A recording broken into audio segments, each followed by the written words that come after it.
Sosialisasi di Kecamatan Marga dan Tabanan akan segera diselesaikan supaya tol Gilimanuk segera masuk tahap unlock dan pembebasan lahan, mengingat konstruksi tol Gilimanuk semakin dekat. Bagaimana informasi selengkapnya? Simak video ini.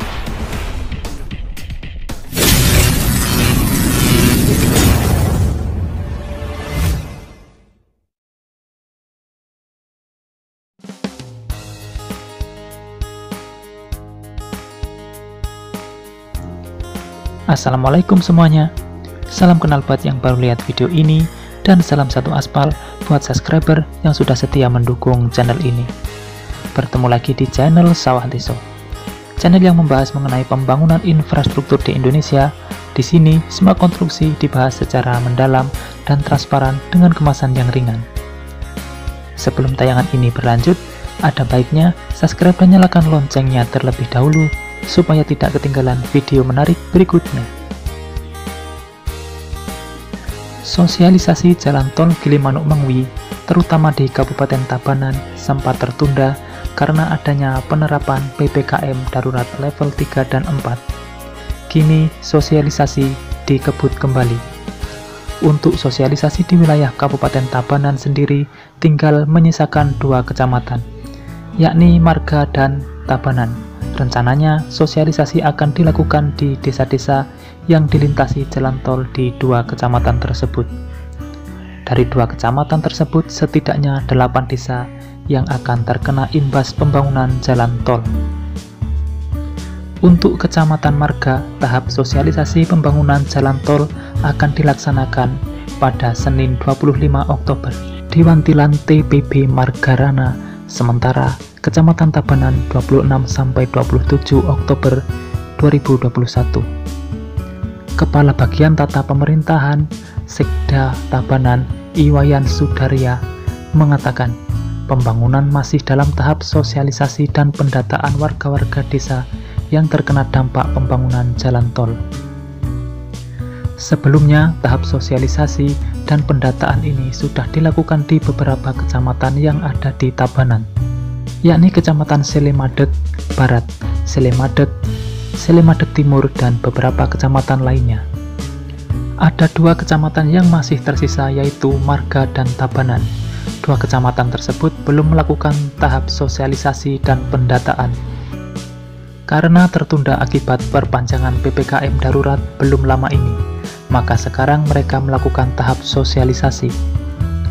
Tahap sosialisasi dan pendataan awal rencana pembangunan ruas jalan tol Gilimanuk-Mengwi untuk di Desa Marga akan diikuti 169 orang yang lahannya terdampak pembangunan, dan nantinya akan dilanjutkan ke Kecamatan Tabanan mulai Selasa 26 Oktober 2021 di Wantilan Desa Buahan. Dengan rincian yang terdampak di Desa Buahan sebanyak 29 orang dan Desa Denbantas 38 orang, serta di hari Rabu 27 Oktober akan digelar di Wantilan Pura, Desa Wanasari.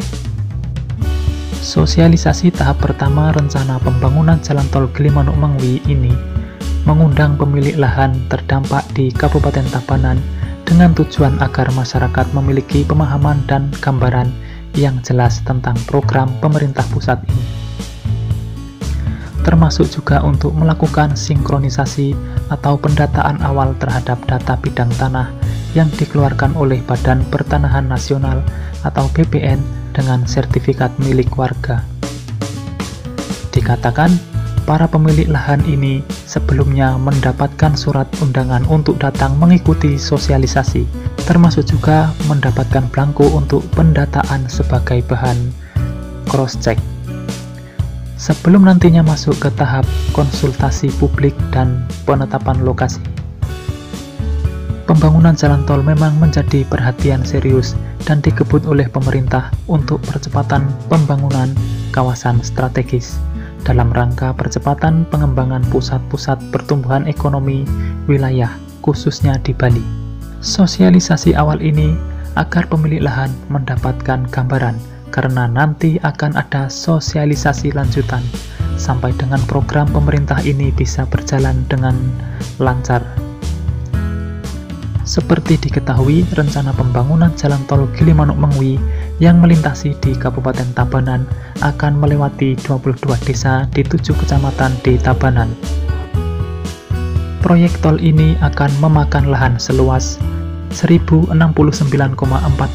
hektar dengan panjang jalan 96,21 km yang dikerjakan oleh pihak ketiga PT Sumber Rhodium Perkasa dengan anggaran sekitar 17 triliun. Itulah kabar terbaru dan terkini dari tol Gilimanuk-Mengwi. Semoga lekas selesai tahapan sosialisasinya, sehingga akan masuk tahap berikutnya, yakni penlok, lanjut pembebasan lahan, dan setelah itu baru konstruksi visi.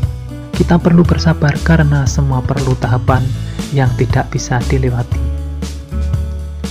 Semua harus sesuai standar dan ketentuan yang berlaku. Maka dari itu, saya akan selalu update kabar terbarunya, supaya semua masyarakat tahu dan tidak terjadi kesalahpahaman. Oleh karena itu, dukung selalu channel ini dengan subscribe dan nyalakan loncengnya, supaya tidak ketinggalan kabar berikutnya. Mungkin cukup sampai di sini dulu informasi yang bisa saya sampaikan. Semoga saja ada manfaatnya. Saya pamit undur diri. Wassalamualaikum warahmatullahi wabarakatuh. Sampai bertemu di video menarik berikutnya.